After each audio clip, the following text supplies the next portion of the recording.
And now for Colts Central Radio, here's Tyler Brooke and Nate Dunlevy.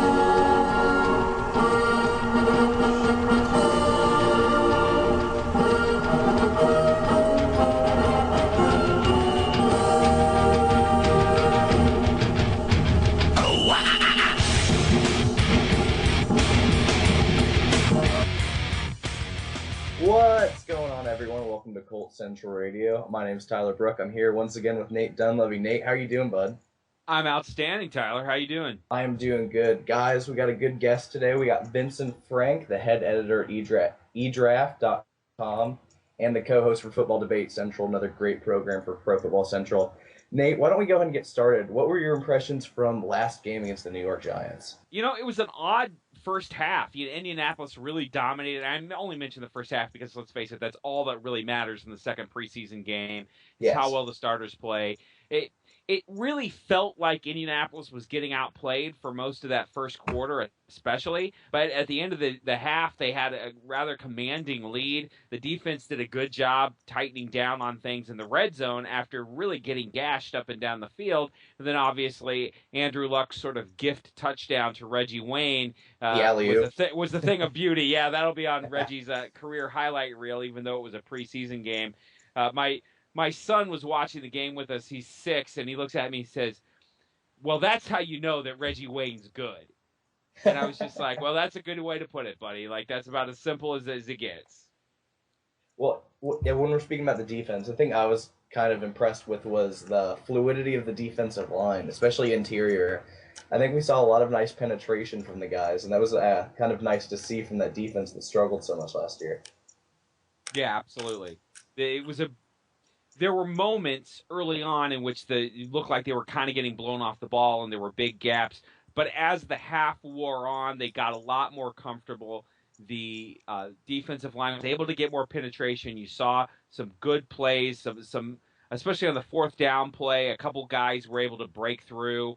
Corey Redding got some pressure. So it was a nice half overall for the defense, and they stopped when they needed to stop, the Giants. Yeah, how about that Caesar Rayford guy, though? How about that? There you go.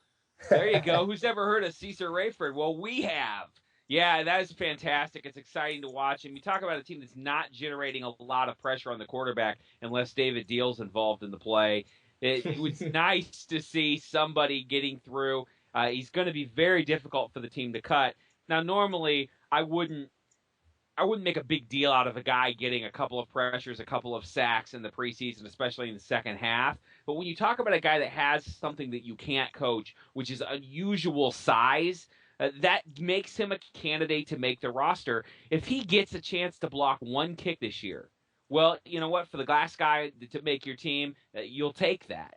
So I think that he's a guy you have to have. You never know if the kick he blocks, and I think that he will end up blocking a kick this season if he makes the roster. The kick he blocks could save you a game. So, it's really happy for him. He's a great guy, great interview. You all should check out that interview we did a few weeks ago with him, and I think he's got a better than decent shot of making the team. The thing that concerned me once again from this game was Kobe Fleener. I know he left with a sprained knee. He had that drop, and then there was a pass from Matt Hasselbeck where he just looked lost out there on that route. Do you think this is something we should keep being concerned about heading into the regular season? I want to know why he was playing at all. Yeah. Why was he even in the game?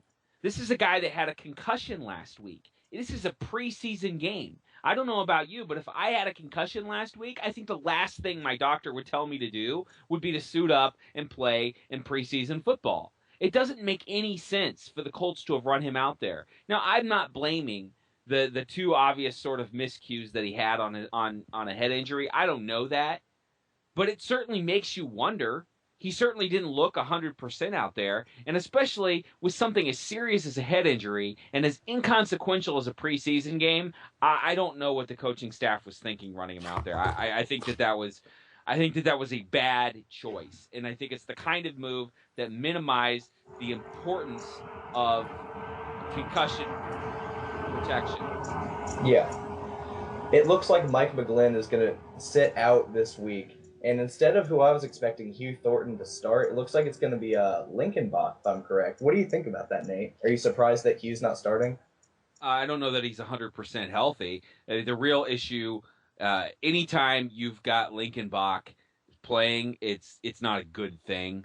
There's no positive around having Lincoln Bach in the lineup. But I don't know that Hughes is 100%. He's missed some time. So I personally, I wouldn't read too much into it at this point. But it's not a good sign if he plays significant snaps. He was a disaster last year. All right, why don't we go ahead and get into the show? Vincent Frank's coming up in just a minute. Football fans, check out ProFootballCentral.com for all the latest NFL news and analysis. Also, check out the very popular Pro Football Central radio network for awesome NFL talk around the league. Go to ProFootballCentral.com. ProFootballCentral.com. All right, guys, joining us here today is Vincent Frank. He is the head editor at eDraft.com and a co-host for Football Debate Central, another one of our shows for Pro Football Central. Please, everyone, welcome Vincent. Vincent. Hey, Tyler and Nate. How you guys doing? Outstanding, man. Thanks for coming on tonight. Yeah, no problem, man. It's funny. I just got done co-hosting Ladies' Night. Because one of our ladies on eDraft flaked, or something happened, and so I'm actually glad to be with a couple guys here and not pretending to be a lady. Did you actually have to pretend to be a lady? I mean, because that's with the voice and everything. It's a little creepy, dude. No, and it wouldn't work. It wouldn't have worked out. So it would have been a really creepy lady, and I think everybody would have tuned out. So yeah. Hi, girls. Exactly. It would have been like ice cream candy truck, by a gym or something. So yeah, didn't work out too well. Hey, Vincent, I'm really glad you're on tonight. Could you tell everybody a little bit about the debate show you guys are doing? Because it's absolutely fantastic. You're working with one of my favorite people to follow and write about. I'd love to hear a little bit more about the show. Tell everybody what you guys are doing. Brian came to me and said, "Hey, did you want to host a debate style radio show for Pro Football Central?" And this was towards the end of my writing with Bleacher Report. And I was like, yeah, you know what? Sounds good. And he's like, go find yourself a co-host. Somebody that I have been good friends with over the last couple of years is former Cal standout and former Oakland Raider New York Jet player Ryan Riddle. Fantastic writer, by the way. Fantastic writer. Knows a lot about football, obviously, about playing. But me and him, he's been on my other show a lot on eDraft. And we get into debates. And very respectful debates, of course, so we respect one another well. And I'm like, hey, dude, do you want to co-host our show with me? And he's like, yeah, let's do it. And it's all about debating respectfully on the air about certain topics that are going on in the NFL, but not acting like Skip Bayless in the process. Sure. Being respectful, not being no douchebaggery going on. Fantastic. And having fun with it. And, we've done 2 shows so far, and both of them have been awesome. Last week we had on Matt Miller, who I'm sure both of you guys are familiar with. Yes, of course. Yes. The one, the only. The one, the only. We also had on Benjamin Albright, and he just recently joined Pro Football Central as well, and talked about college football and whether athletes should get paid. So it's awesome stuff. We're going to have on former Chicago Bear and former San Francisco 49er player Anthony Adams. Very cool. Along with Rob Littell at Black Sports Online tomorrow. So, awesome stuff. Well, very cool. Well, I'm interested in hearing your opinion, first of all, on one of the hottest topics in the NFL, and we can have a little bit of debate if you want to, depending on what side you choose. So, among the 3 big rookies from last year, who do you think has the brightest future? We have RG3, Andrew Luck, and some guy named Russell Wilson who did okay last year as well. Of those 3, who do you see having the biggest year this year in the NFL, and who has the brightest future? Colin Kaepernick. No, I'm just joking. For people that don't know, I started my writing career with Niners Nation, so I'm a little biased with that. But I would say Russell Wilson. He's more dynamic than the other 2 in terms of what he can do. He's a very heady young quarterback. What he did last year to lead that team almost to the NFC Championship game and almost back from defeat in Atlanta was pretty impressive. You don't see that from a young quarterback too often. With Andrew Luck, his ceiling is probably, and don't get me wrong, this is a huge ceiling, it's probably Peyton Manning. These other quarterbacks that we're seeing, the RG3s, the Kaepernicks, and the Wilsons of the world, the ceiling is unknown. You have no idea what you're going to get from them because they're a new breed of quarterback. With RG3, I'm not going to say he's injury prone, but he's not as heady when he's running. He takes the hits. He does know how to go out of bounds or go down. So I'm a little bit more wary of him long term standing up than I am of Russell Wilson. It's really difficult when you look at RG3. The knock everybody had on him was that he looked like a guy who was going to get hurt. And when you look at Andrew Luck, I mean, it was obviously a very mobile quarterback as well, who really could play that kind of game. I don't know if his head is wired to do that. I think he's been raised in such the classic quarterback tradition, with his father being an NFL quarterback. I just think that this guy's hardwired to throw first all the time. But if he was playing in an offense that demanded him to run a lot, he could probably do it. But when you look at him, the guy is solid. I mean, he's huge. But you look at RG3, and he looks like a guy who would just get hurt if he tucks and runs too much. Obviously, an accomplished passer. But sure enough, the knock on him was that he would get hurt, and he did. And it's really hard to look at what happened last year and not say, well, playing on a bad knee, this is sort of what we expected. That happened at Baylor, too.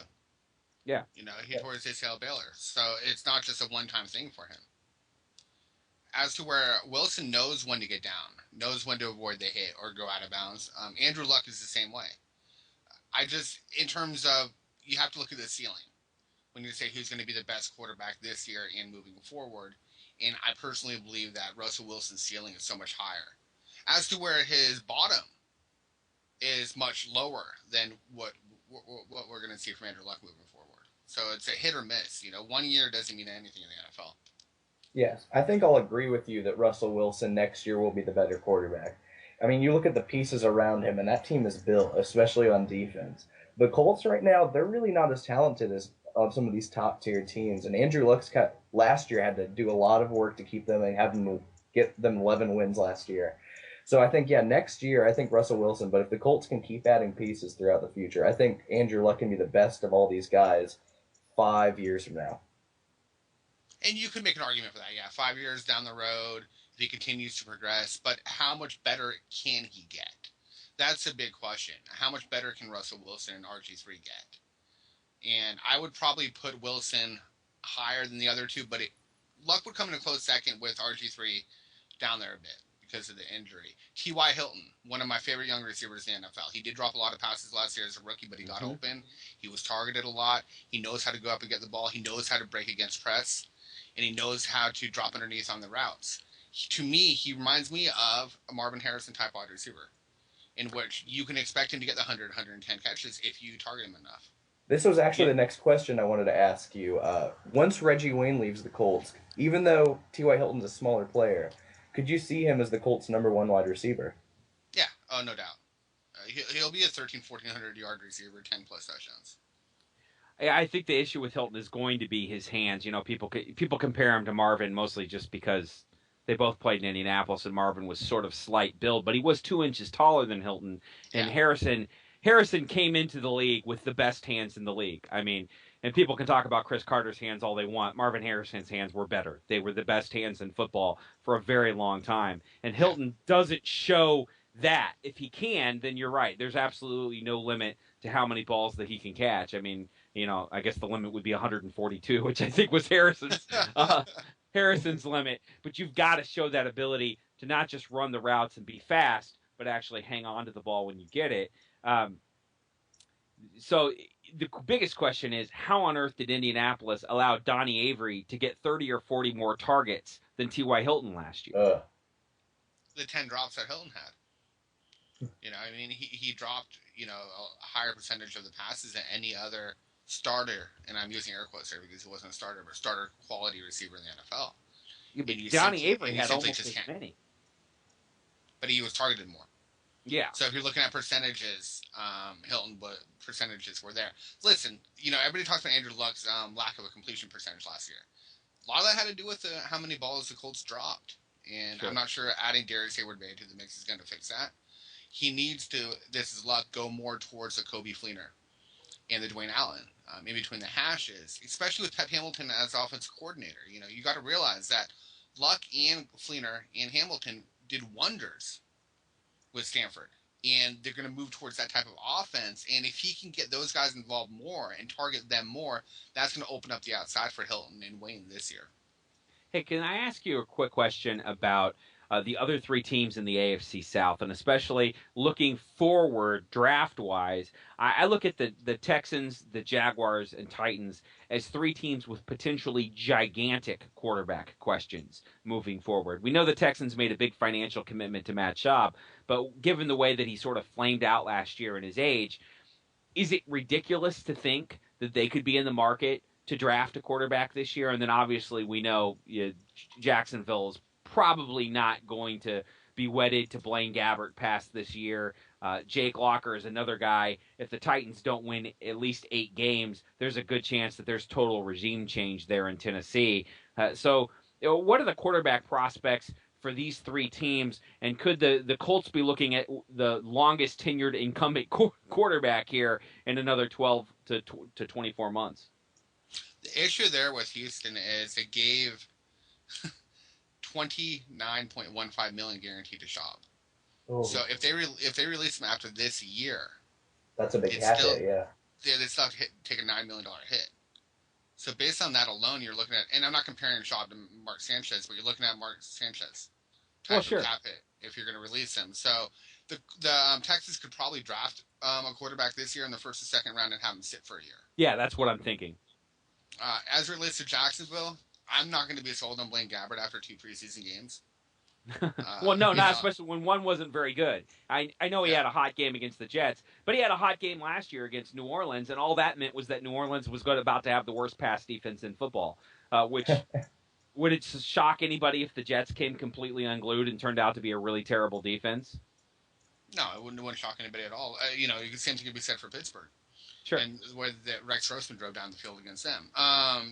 Some of these teams that had great defense in the past, we're looking at them evolving towards or it completely falling apart on their part, and you can see that with the Jets. So I'm not going to buy into anything with Blaine Gabbert there. I had him rated higher, as everybody did, than Andy Dalton and Colin Kaepernick in the 2011 draft. Whatever. That is what it is, right? What I'm seeing on tape from him right now, no, he's not a starter quality quarterback, and they're going to have to. They're going to be challenging Oakland and the Jets for the first pick, and if they get the first pick, those three teams are going to make a decision. Are we going to go with Clowney, or are we going to get our franchise quarterback in Teddy Bridgewater? Unfortunately for fans in Jacksonville, they're probably going to go Clowney because of Gus Bradley and him tending towards the defensive side of the ball. So then you think they would take a quarterback the next round? I mean, yeah. You've got to get that guy. I think we've learned that getting that guy changes your franchise faster than anything. Indianapolis, San Francisco, great examples of that. Yeah, Seattle, absolutely. A recent season. So yeah, you have to do that, but to spend that top round pick on a quarterback, is Bradley going to do it? And look where he spent the pick on Wilson, 3rd round. Sure. If you get the number 1 overall pick, do you skip Clowney and pick a quarterback? That's going to be a big debate, especially if Jacksonville gets that number 1 pick, because there's few defensive players out there people have scouted quite like Clowney. I think the only team that ends up with the first pick and goes to Bridgewater would be Oakland. Yeah. The Jets have Geno Smith. Whether you like him or not, they did spend a 2nd round pick on him. The Jaguars are going to be defense oriented, and they need to be. They have no pass rush. So I could go ahead. I was going to ask you, going back to the selection of Gabbert, I realized that this guy looks like a prototypical quarterback, and he was drafted in large part because he absolutely looks like he came out of central casting for what you'd want your franchise quarterback to look like. My friends in Jacksonville in the organization have told me that he doesn't study well, whether that's he doesn't know how to or whether he's lazy, I don't know. It's not clear. But it was clear the last regime felt like he didn't do the tape work that he needed to do, that he wasn't as prepared as he needed to be. Did any of that show up? What were the signs that this guy might be a colossal bust? Are you surprised that he's turned out to be as bad as he is? Or was it always something that was possible with him? For me, I didn't really like any quarterback in that draft class, to be honest. I didn't like any of them, Cam Newton included. When you look at what he brings to the table, yes, he has the measurements. He has the arm you saw at Missouri. He had the accuracy to an extent on the intermediate routes. He's not progressing past his first and second read on a consistent basis. Yes. No, he dumps off. He dumps off. He's getting happy feet in the pocket. He's afraid of getting pressure. He doesn't pass the eye test. If you see the flinch test, Him and Mark Sanchez are two people. They do not pass that. And I know it's just a picture, but look at it. When you're throwing a ball and your eyes are closed, I'm sorry, you're really not going to be completing it too often. No. I've watched enough tape on Blaine Gabbert that more or less ended my writing career. I got to the point where I just said, you know what? I can't watch another game film of Blaine Gabbert. I think I have to walk away from covering the AFC South because Blaine Gabbert is just ruining my life. Let's talk about Jake football Walker. For you. He really did. He made it not fun. I got so sick of watching the same thing. And the Jacksonville fans were just weirdly protective of him, like, oh, everybody's mean and he's young, and as if young quarterbacks don't play well, Well, you know the league why, isn't right? full of young quarterbacks playing well. Why? It's because he's a real American. Blaine Gabbert is a real American. What about Jake Locker? What do you see from him? Real mixed results. Sometimes he looks like he's the next Donovan McNabb or Steve McNair, and other times, wow, you just wonder if he's got a future. He has Mike Glennon syndrome. He will throw the ball perfect one pass, and then he'll throw the next pass, and you're like, what the hell is he doing? Where is he throwing that ball to? He'll take off for a 30-yard run, and then scramble around and take a loss. It looks like Tom Brady trying to run. Yeah. Honestly, if you look at it that way, inconsistency is an issue. Now you're entering your third season. You got to get rid of that. Yeah. You can give him a pass because he wasn't a full-time starter his first year. You had Hasselbeck there. Second year injured, didn't start every game. But come on, at some point, with the Christian Ponders of the world and the Jake Lockers of the world, you need to start proving yourself. Otherwise, it's NFL. It's what have you done for me? And Locker hasn't done anything, not one thing in the NFL to prove that he should be a starting quarterback in this league. And his coach is coming into the final year of his deal, and the owner has put both coach and GM on watch. And that's where you really see a guy's career take a turn, is when the guys that brought him in, that staked their jobs on him, when they suddenly lose their jobs, the next guy coming in is not going to be nearly as likely to buy. And we see this with Gabbert as well. Mike Mularkey, when he was hired in Jacksonville, absolutely promised Gene Smith that he would give Blaine Gabbert every chance. And even after Gabbert got hurt in the Texans game and wasn't going to play the rest of the year, Mularkey went out of his way to throw Gabbert under the bus to say, even if he was healthy, he wouldn't be our starter anymore, which was a pretty, damning condemnation of his ability to play. And I think Locker's a better player than Gabbert, but really you see guys' jobs on the line with him again. You see that with Cleveland and Brandon Weeden. Yep. Everybody is gone, and they were not wanting to go with Weeden. Weeden might have made the choice for them because he's played strong all preseason long. But you even saw that with San Francisco. The first chance that Jim Harbaugh had to pull Alex Smith, even after leading them to the NFC Championship game and having success, he pulled him and never went back to him. Yep. And then traded him. And that's a guy that had success. That's a guy, the quarterback from a previous regime or previous 3 or 4 regimes, right? Yeah. And Harbaugh comes in, gets his own guy. That's just what you see. That's a trend around the NFL, and it's not going to change unless Locker can win 8 or 9 games. And playing against Houston, Indianapolis, 4 times a year total, they're not going to win 8 or 9 games. That's not going to happen. Yeah. The question I want to ask, with Coby Fleener and Dwayne Allen, they got 2 very talented young tight ends. At the end of this season, assuming they can both stay relatively healthy, where would you have them ranked among the top tight end duos in the NFL? Well, I'd be above Aaron Hernandez and Rob Gronkowski. Now come on now. Come on, son. It would probably be up there, probably 1. Depending on how Fleener progresses. He did not have a great rookie year. He caught, just barely 20 passes. Dwayne Allen was a better receiving threat for Andrew Luck. So it's all, in my opinion, on the progression of, and it's interesting to say it, but the relationship between Fleener and Luck. Are they going to be able to expand on the targets between the hashes? How will Fleener and Allen work together in 2 tight end sets? You're looking at maybe Jermaine Gresham, Tyler Eifert, depending on how Gresham himself evolves. Vance McDonald, Vernon Davis in San Francisco would be another one, but probably have a chance of being the top tight end tandem in the NFL, depending on what happens this year. So let me ask you this. This will kind of bridge into one of the other macro topics going on in the NFL. Coby Fleener has had a rough preseason, got a concussion in week 1, and then he came back out for week 2, which that's going to be the heart of my question, and had a very poor game. He looked lost on a route. He dropped a pass. My question is, why on earth would you bring a player back 1 week after a concussion to play in a preseason game? No idea. Absolutely no idea. The NFL should step in. Honestly, right? Like, how can the league claim that it's serious about head injury and things like that if you're going to bring a player back for a game that means nothing 1 week after a concussion? I can't process it. Roger Goodell wants to protect the Shield when it's convenient to him, and it's not convenient for anybody else. The minute that the press steps up, the players step up, retired players step up and say, hey, you're not protecting the Shield, he takes a back seat and acts like a little child, and he doesn't stand up to it. Listen, it's a preseason. First off, we don't need to see 4 or 5 preseason games. We've already come to that conclusion. The majority of us have. And he knows that. He knows that as well as anybody. He does. And he wants to move towards 18 games. Well, then you're going to have to change the pay scale for the players. There's a lot of things that go in there. And when you're saying you want to protect the Shield because you're afraid of the Jonathan Bostic hit, right? Which was clean. Yeah. You watch it on tape, it was clean. I know that he drilled the guy, but it was clean.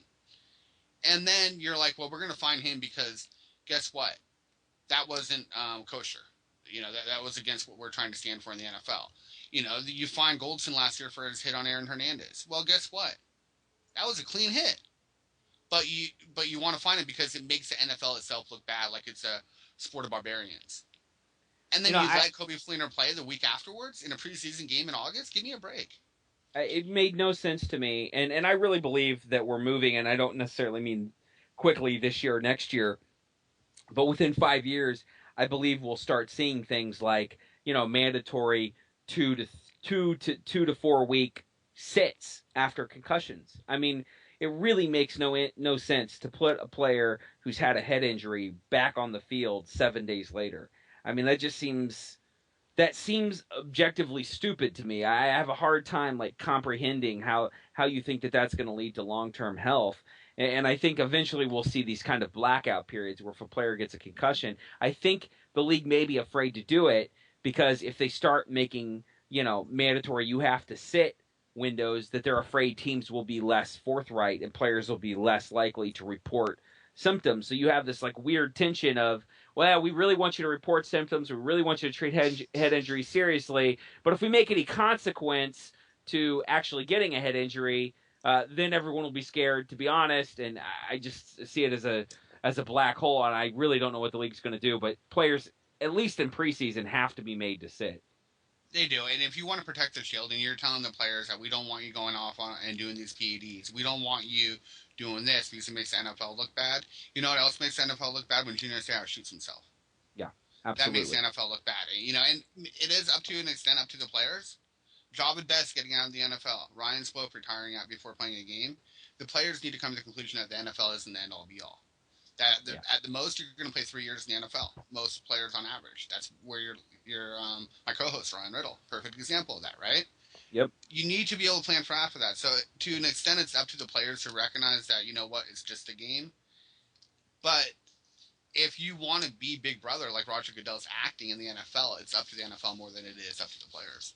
And you take a young guy like Fleener, talented player, very bright player, who hopes to have a future career as a writer, and you take that guy and you put him back in a game, and he ends up looking terrible on national television. So now everybody's down on the kid. When honestly, he maybe shouldn't even have been on the field at all. It really doesn't make any sense to me long term. It's not a good protection of the investment. I know a lot of people in Indianapolis are suddenly really worried about Fleener after being excited about him all leading up to the preseason because he's played, basically 2 bad quarters or 3 bad quarters or something. But I just look at it and just say, he shouldn't have been out there at all, and I'm not going to try to read anything extra into his play because, he's playing the week after a concussion. 11 days is what it is for a minor concussion for your brain to hit full functionality. I'm not even sure if Coby Fleener had a minor concussion. It might have been an average one. That's right. 16 days. That's 16 days. And 7 days later, he's running down the middle of the field, and he looks lost, and the quarterback hits him in the back because he hasn't turned around for his route. That, to me, that was scary because he looked like a guy that didn't have any idea what he was doing out there. Gladiators in the Roman Empire. They don't care about their health. They act like they do the NFL, but they really don't. If they did, they would do something about it. It's a preseason game. It doesn't mean anything, and yet they're allowing him to do that. Does that say more about Ryan Grigson and the coaching staff in Indianapolis, though, as well, the general manager and the coaches? Or are you going to blame It was weird. It was weird. I'm not going to lay – I don't know whose feet to lay it at, but if I were running a team, I would have just said, sit, son. And I realized Dwayne Allen was out too, and the feeling was, wow, if we don't have either of our tight ends, how can we execute our offense? Because the tight ends are going to be the heartbeat of the offense. Well, guess what? If you don't have either of your tight ends for a regular season game, it's going to be worse. So, you didn't see anybody forcing Dwayne Allen to go out there with a bad foot. I don't know why you'd force Coby Fleener to go out there with a bad head. It just doesn't compute to me. Not at all. Well, hey, Vincent, I really want to thank you. Tyler, do you have any final questions? No, I think that about does it. Thanks, Vincent, for coming on. You've been fantastic, man.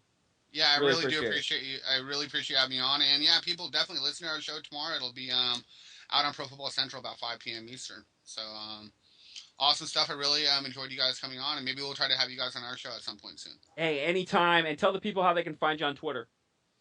Easy. Vincent Frank, NFL. Great. Thank you very much, sir. This is Michael Johnson. This is David Nelson. This is Rob McClain. This is Antonio Gray. This is Antonio Brown. Hi, this is Kyle Rudolph. On the Pro Football Central Radio Network. We're here. All right. Thanks so much for Vincent for coming on. Nate, we got to talk about Colts Annual again. Hey, thanks, man. Yeah, Colts Annual is out. It's from Colts Authority. $4.99. You can download it. If you can go to MadisonHouse.com, you look it up. You can find the links. MadisonHousePublishing.com, you can find links on ColtsAuthority.com. It's a preview magazine for the 2013 season. Your satisfaction is guaranteed. If you spend your $4.99 on this, you will like it, or I will personally refund your money. It is about 114 pages of awesome. All right, Nate, do you have anything else to let everyone know about? Yeah, a couple things I want to mention. Everybody, if you remember John Samasco, Jersey Johnny, was on our show a few weeks ago. He has a charity auction going on. Yes. If you tune in to his show on WIBC 93.1 this Sunday, you'll have the chance to bid on a great prize package. All the proceeds are going to go to the Honor Flight system, which lets World War II vets fly to Washington, D.C. to see the memorial that was put up for them. John is really involved in that charity. It's a very cool thing to honor some of the great men who built this country, and I really encourage anybody that's interested in bidding to call into his show and make a bid. Also, Black Dog Books, Zionsville, this Saturday, 12 to 1:30. I will be signing books, Invincible Indiana and Blue Blood, History of the Indianapolis Colts, along with my wife, Deborah, who's written 2 novels, The Book of Sight and The Broken Circle. So we'll be doing a joint book signing, 1 to 12:30, Black Dog Books, downtown Zionsville. So go head on down and check us out. Come by, say hi, mention the show. We'll be happy to sign books, shake hands. Really looking forward to seeing a lot of people down there on Saturday. Of course, we'll be at the game on Saturday night. So if you want to come by and say hi, send me a tweet, and I'll be happy to come over and say hi to you. All right, everyone. Well, that's our show. Have a good night, everyone. And as always, go Horse. See you next week. This has been a presentation of the Pro Football Central Network. For news, blogs, highlights, and more, log on to ProFootballCentral.com.